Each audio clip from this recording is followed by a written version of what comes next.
Source மூலமா தெரியுற விஷயம். அஜித் வந்து பேக்ரவுண்ட்ல சப்போர்ட் பண்ணிட்டாருன்னா வேற மாதிரியா இருக்கும்ல அரசியல் களம். கண்டிப்பா சார். ஏன்னா நான் சொன்ன யங்ஸ்டர்ஸ் தான் பலம்.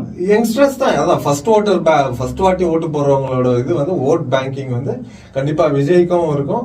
அஜித் சப்போர்ட் பண்ணாருன்னா அவரோட ரசிகர்களோட இதுவும் வந்து கண்டிப்பா விஜய்க்கு ஒரு பலமா தான் இருக்கும், ஒரு பலமா தான் பாக்குறாங்க. சோ அஜித் இப்ப விஜய்க்கு எப்படி ரசிகர்கள் யங்ஸ்டர்ஸ் ரசிகர்கள் இருக்காங்களோ எனக்கு தெரிஞ்சு என்னோட கணிப்பு பிரகாரம் அஜித்துக்கு வந்து கூடுதலாவே இருக்குது. ஒரு சினிமா நடிகரா அவரோட ஸ்டைலு அவரோட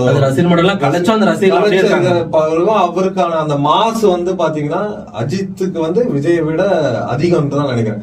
சோ அதனால வந்து அவரோட சப்போர்ட் எப்படி இருக்கும், விஜய்க்கு சப்போர்ட் பண்ணார்னா நிச்சயமா அது வந்து 2026 ஒரு அதிர்வு அலைகளை ஏற்படுத்தக்கூடிய ஒரு கூட்டணியா தான் அவரோட சப்போர்ட் வந்து ஒரு நல்ல ஒரு ஸ்ட்ராங்கான ஒரு சப்போர்ட்டா விஜய்க்கு அமைகிறதுக்கான ஒரு